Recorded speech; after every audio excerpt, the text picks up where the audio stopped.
Well, alrighty then. Hello, everybody. Welcome to a brand new Flyers Daily for Friday, November 9th. Orange and Black Friday to boot. Ooh, Flyers Rangers today. Flyers Daily, as always, presented by Ticketmaster. Make more memories live.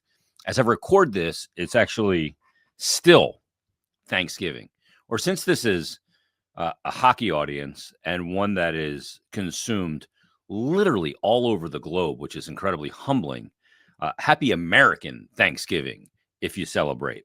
I hope it was a good one for everybody and people got to see family, friends, and share a great meal, whether that's the traditional turkey and trimmings or whatever you decide to eat. I hope it was a good one for everybody. I certainly had a good one with family and extended family. And I hope it was that way for so many people this time of year. Family means a ton. So I hope everybody had a really good holiday and kickoff really to the holiday season. Speaking of season, something that happens pretty much every year for the Flyers. It's been a bit of a tradition like Thanksgiving, a tradition unlike any other. The Masters. But anyway, I digress. Is the Black Friday game at Wells Fargo Center. And so often that game against the New York Rangers. And that's what's going to happen today at 1:00. And I love this game. Although I'll be honest, the last couple of years, I didn't love it because the Ranger fans took over the building because the Flyers, as John Tortorella said, hadn't earned the draw in their own building. And it's probably cheaper for a lot of Ranger fans to take the train, come down here, buy secondary market tickets, and go see their team in Philadelphia than it is to go see them at Madison Square Garden, where you damn near have to fill out a mortgage application to go see the Rangers play because it's New York. But I digress. It is the Flyers and the Rangers today, amidst a lot of chatter involving both teams, not necessarily together, but involving both teams in trade talks. And we're going to talk about trade talks and conversations about trades and potential trades and propositions for trades and hire him and fire him like they did in St. Louis, fire Drew Bannister after 18 games when he just got the interim tag removed in the offseason, and hire Jim Montgomery. If not him, who? Tons to discuss on this episode of Flyers Daily. Let's get to the particulars for the game tonight first, though. We start with the Flyers and the Rangers at 1:00. Rangers in the fourth spot in the Metro right now, just sitting one position ahead of the Flyers, 2 points ahead, but the Flyers have played 2 more games. Rangers 12-8-1, 25 points, 6 points back of the third place Washington Capitals. But the Rangers have lost 4 straight games. More on that in a moment. Flyers 23 games played, 10-10-3, 23 points, 6-2-2 in their last 10, and did win their last one. That absolutely bizarre game that we watched in Nashville on Wednesday night. We didn't have an episode yesterday, and watching that game, I mean, there's times when I go, hey, you grabbed a win, you didn't deserve it. But geez, that was an extreme. You got to win and didn't deserve it. But that's the game of hockey. When you got an 82 game season, you got to find a couple of those where you play like an absolute clunker. And they were a clunker in that game. You got to find a way to get a win. And when you see a team, I think Tim Saunders said this at the end of the radio broadcast. Nashville attempted 73 shots in the game. Flyers blocked, I think, 32 or 33. And Nashville missed the net all the others except for about 25. They got 25 shots on goal or 29 shots on goal. I mean, that's incredible. That is a commitment to defending. Your game is not together when the passing's not crisp. They're not connecting. You're not finishing offense or you're getting hemmed in. All of that are elements that can change game to game. That's a variable. The commitment to blocking shots and playing with a will, not a skill, but the will, is why the Flyers won the game. To go through that game, play like they did, get dominated like they did, and get it tied with 12 seconds left on a beautiful goal from Morgan Frost on an incredible entry feed from Sean Couturier, and then to win it in overtime is, I mean, it's astonishing. It's not an art form because that's not how you want to do it, but it's this astonishing result in that game. I didn't love either goal that Kolosov gave up. I'll talk about that in a second. But he was great the rest of the game. He had to fight shots off, and you could see Nashville has the book on him, shoot high, because that Nashville was shooting high every chance they got. One of the reasons why they missed the net quite a bit, they shot it over the net. And when you shoot high, there's a higher probability of missing the net than when you shoot low. Why? I don't know. It's the same exact width, but you actually have the height part of it that can go over the net. And when you shoot low, you can miss a little high and you're still going to hit the net. But great performance by Kolosov. First goal that he gave up, didn't love because he overplays the wraparound and he gets his legs outside the left post or right post for him. And then he's getting over when the puck hits off Sanheim's skates. And people said to me on social media, they said, well, I mean, deflects off his own defenseman. Isn't that kind of a quirky goal? Yeah, definitely. But had he not overplayed that on his right side and just pushed into his post, that puck hits off the skates of Sanheim and just falls into him and he just covers it because he's there. The reason why it went in is because he was late because he overplayed it. The second one I didn't love. He's looking around a screen. It's a layered screen, so it's a tough one. But he just gave up too much net on the short side. But it was a great shot by Ryan O'Reilly, and that made it 2-1, look like the game winner. But other than that, I thought he was great in the game. I thought Rasmus Ristolainen, despite the team not being good, I don't think anybody was good in the first. I thought Risto played a really good second period. And then I thought he played a really good third period as well. And he's got assists in 3 straight games. His game looks totally different with the way he's skating out there. But anyway, back to the Rangers. Okay, a little diversion. This is my ADD kicking in, and which tells you I'm feeling a little bit better. Long way to go, but I'm feeling a little bit better. But the Rangers lost their last 4 games going into this one today. They lost 3-2 to Calgary on the road. Then they lost 6-2 to Edmonton on the road. Came back home on Monday night and lost 5-2 to St. Louis, who the Flyers will see tomorrow. And then they lost on Wednesday night when there were 30 teams in action, 15 games. They lost 4-3 on the road in Carolina. So some tough opponents in there, but 4 straight. And it's the Flyers and the Rangers today at 1 o'clock. They'll be back-to-back. They're going to Montreal or going back home to take on Montreal on Saturday at 1 o'clock. So they have back-to-back 1 o'clocks. Flyers have the back-to-back 1 o'clock today. And then on Sunday, it's a 7 o'clock game, or Saturday, 7 o'clock game against the St. Louis Blues. And when you look at the Rangers, look at the statistical leaders, and it's no shock. Artemi Panarin's leading the way. He's got 26 points, 21 games, 12 goals, 14 assists. He's doing what Artemi Panarin does.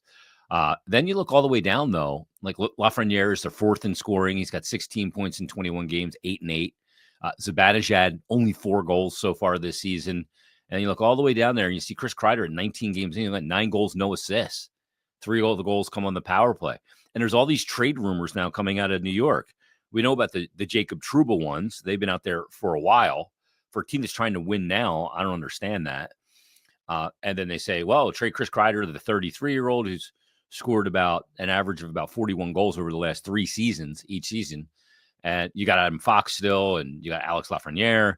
So you got some players, but I don't understand the mentality coming out of there. Grant, I don't follow them as closely. And I know Peter Laviolette is not a patient man. The team is not right up there where they were last year when they were fantastic in the regular season. And if I recall, I believe they won the President's Trophy last year. And they were a really good team. This year, they're not off to the same start. And that's probably okay. That could end up being better off for them. I'm not sure why they just want to kind of trade off some really key pieces. Yeah, they won the President's Trophy by a point last year over Dallas, 114 points in Laviolette's first year. So we'll see where it goes. But I think it's going to be an intriguing matchup today between the Flyers and the New York Rangers. Now, trade rumors, and I just brought them up. I'm looking online the other day, and I'm seeing Flyers rumors are everywhere. Rangers rumors are everywhere. And I just want to offer this couple elements here before we talk about some specifics. Now, as a person that did sports talk radio for 20 years in Philadelphia, and as a lifelong sports fan, even before I did sports radio, before I was even in college, and everybody, you guys will totally kind of relate to this. But one of the things when you're at the bar, you're hanging out with friends, or you're growing up and you're talking about sports, what do you talk about the most? You talk about great performances, you talk about disappointment, and you talk about potential trades. Everybody wants to be the GM. There's a whole industry on it, multiple industries now. That's where fantasy football came from. I could build a team better than that GM. Trade him, get him out of here. Trade him for this. And it's a fascinating discussion that can have so many different opinions and debates. And that's what makes sports great. It's one of the greatest element of sport, talking about potential trades. So there's been a whole nother industry dedicated to that tentacle of sport, especially team sport. And that is the trade rumor business. People can't consume enough of it. And I mean, it's all over the place. And you have some guys that have more credibility than others.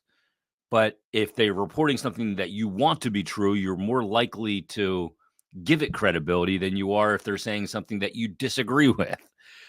So there's a lot of elements there. Now, there's a lot of, guys that aren't actually plugged in and just put stuff out there to get clicks. That's our world today. But there's a couple elements to trade rumors that we have to understand. Number one, and from working in radio, I know this also well, trade this guy for it. Like basically it'd be like trade Darryl Powell. Some people might not even know who Darryl Powell is. He's a Flyers fourth liner that went to Princeton.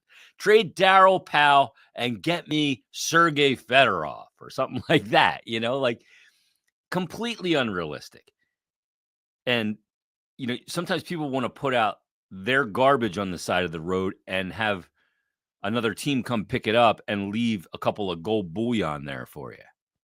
It doesn't work like that. There's a GM on the other side that's not an idiot.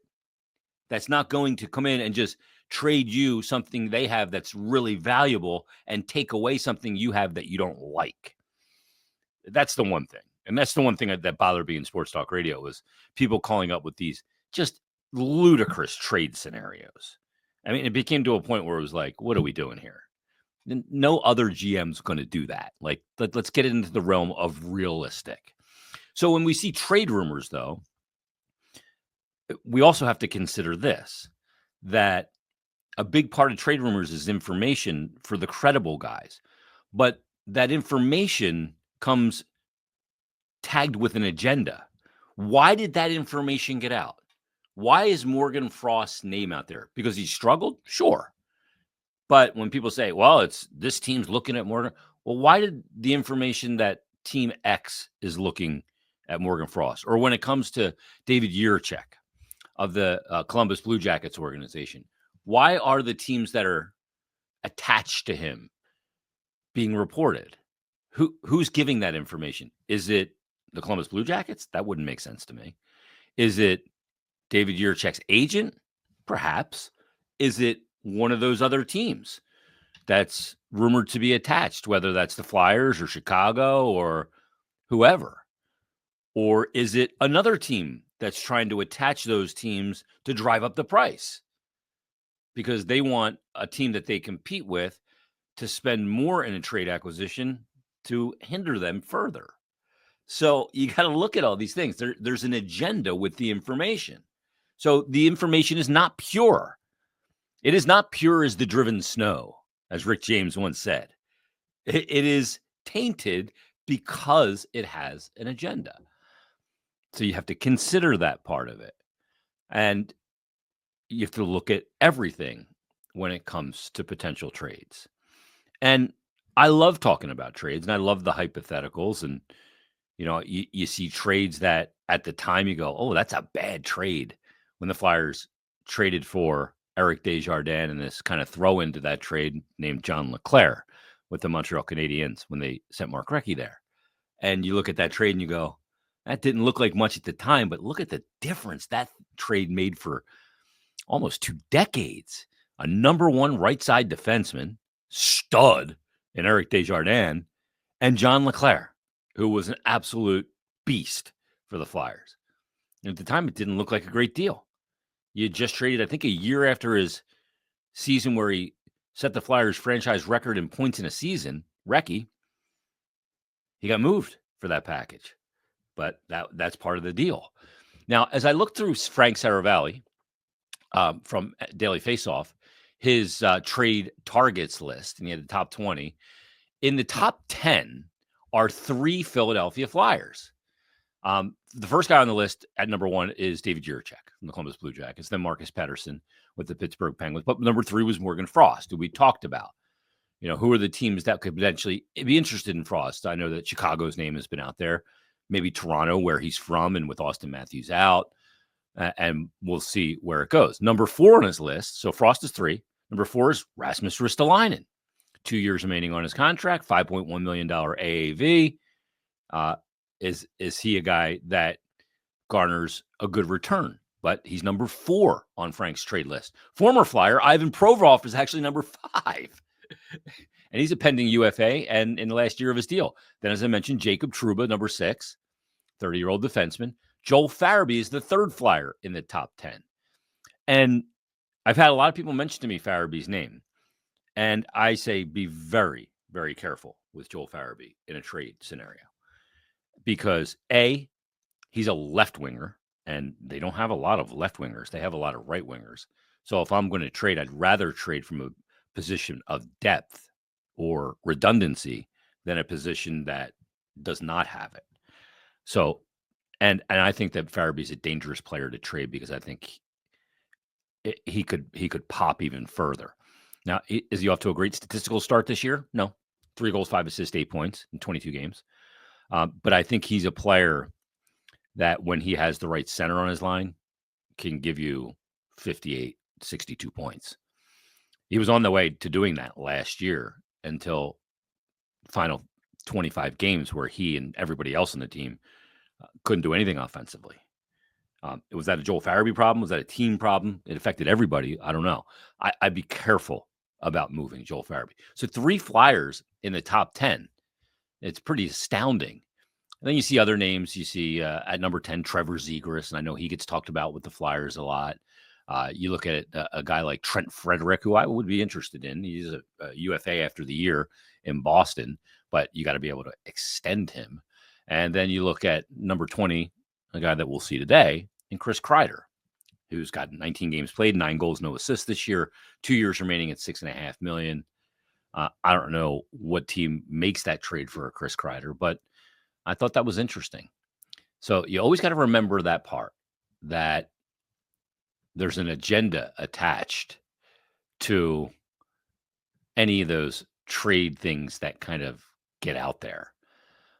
Okay, real quick before we wrap up on this episode, and we didn't do one yesterday, so let's get a couple of listener emails. Ian had emailed me during the Flyers Preds game. Hey, Jason, just sat down on the couch, put the Flyers Preds game on, and made me think of today's episode in the pod. Just wanted to say that besides being thankful for hockey, I'm thankful for Flyers Daily, as it keeps me up to date and how the boys are doing while being the Flyers fan in Detroit.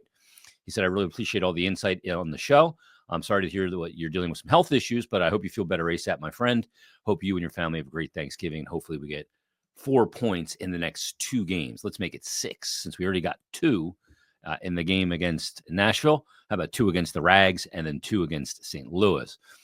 It's like Ian's one of those guys that lives in Detroit and is a great example of trying to stay connected with the team that he loves. So I'm glad that we're able to help him do that via this podcast. So that's pretty darn cool. I got this email from a guy, Ed. There's quite a lot in here. I think we may do this for another episode. He said, thanks for all the work you do. I've been listening to Flyers Daily for several years. I finally got up the nerve to send an email with my observations. And he's got a bunch of 10 or 12 different observations, a dozen. We'll save those for an episode coming up. So I think he's got some pretty darn good ones in there as well. All right, that's going to wrap up this episode of Flyers Daily. Everybody enjoy the Black Friday hockey, and we will crank her up on Monday with another brand new episode of Flyers Daily. It'll be on Mondays with Meltzer. So join us Monday on a brand new Flyers Daily.